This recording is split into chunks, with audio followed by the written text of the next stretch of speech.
Okay, I'm going to do something a little bit different today, and we're going to be looking at the complete woodcuts of the one and only Albrecht Dürer.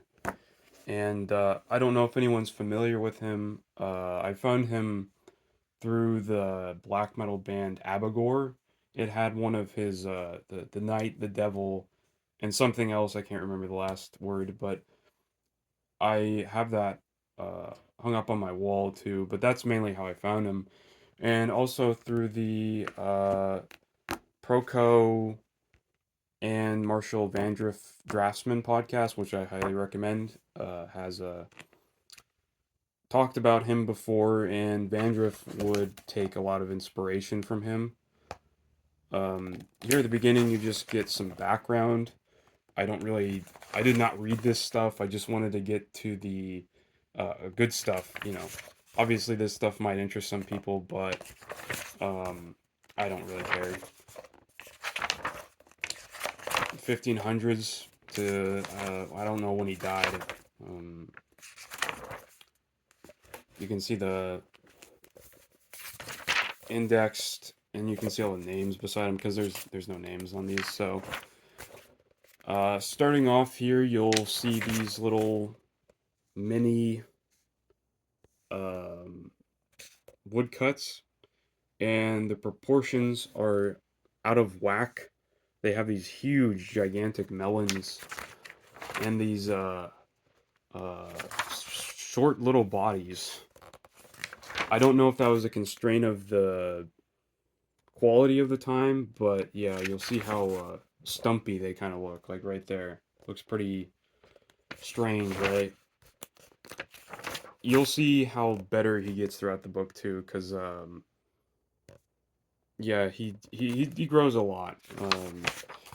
One thing I will say though is the same thing that Marshall Vandriff said, is that when it comes to gesture, there is absolutely none here. They look extremely stiff, extremely stiff.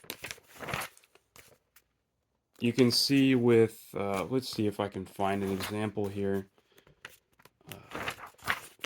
Well, here he's already upping his game here with Jesus on the cross. You'll see a lot of crucifixions with this. I don't know if he was religious or not, but that's definitely a lot. There's a lot of them in here. This is a pretty good one. I don't know about this child's face though. That's a cool little picture there. Reminds me a lot of what Michelangelo and those types would do. Renaissance artists would do. Another crucifixion. Another. I don't know. Never mind. Yeah, his anatomy was pretty good too. It always blows my mind that these artists were able to do all this type of stuff back then, and probably had limited resources available for learning anatomy and such. They had to do all this stuff the hard way. They didn't have uh, a lot of accessibility to references and whatnot. But you'll see here how stiff a lot of this character looks. Look how this guy looks pretty stiff right here. And here's the one on the cover, the Four Horsemen of the Apocalypse. Great, great illustration. Um, Next to it, you get this one with a bunch of small details in it, just packed with details. It's impressive. Uh, let's just skip around here, see if we can find something else. He'd also do a lot of, you'll see a couple of, not a lot, but you'll see a couple of these symbols that should be coming up. Stuff like this and this, which was really cool. Yeah, it just looks like something you see on an album cover. Just really cool. Kind of strange that this guy influenced probably a lot of the style behind bands that are evil and stuff. So, um, yeah, a lot of religious stuff. A lot of religious stuff. Just a lot of detail. Hatching.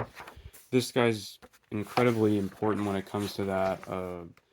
He influenced a lot of my art, although my art's not nearly as good, but I take a lot from uh, his little works. Here's the symbols I was talking about. Huge, weird, and intricate. I'm not really sure what these were used for. I might have to look back at the index, but really cool. I could not draw something like that. I don't think I have the patience. Also, here's a weird looking bird. And we go back the Last Supper there. Jesus not happy with him.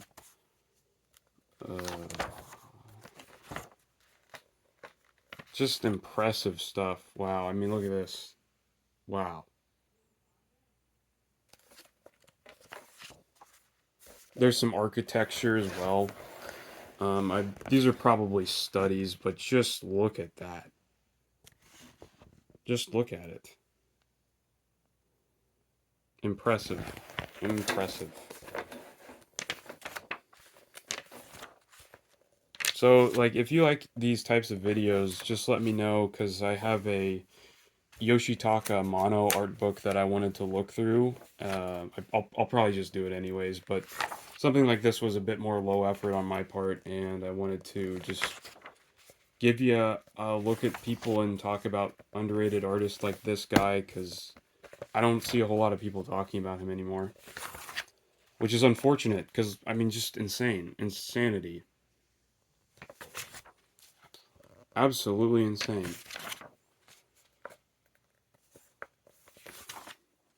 This one's amazing. I wish he'd do more portraits like this, because, yeah, look, his clothes are always really detailed and on point, man. Just, wow. The folds and everything just look so nice. Um, and that's one of the hardest things to do in art for me is the clothes. I hate clothes. I don't know about you guys. Hate, hate, hate clothes. Stabius. Here's some more symbols. I don't know what any of these things mean. This one's really cool. Yeah, a lot of patience for this. A lot of patience. There's some... Oh, we have to skip over that one. There's some nudity in that. I don't know who this is. Just looks really cool. Incredibly realistic. He seemed like he used a lot of curly hatching on a lot of these characters too. Right there, you can see it. Yeah. Contours and stuff. Yep. These angels here have fantastic uh, drapery on them, you know. So that about, I think, wraps up all I wanted to talk about him. So, yeah, leave a comment down below if you'd like to see more of these types of things. And yeah, just check out Albrecht Durer. He's amazing. Thanks for watching.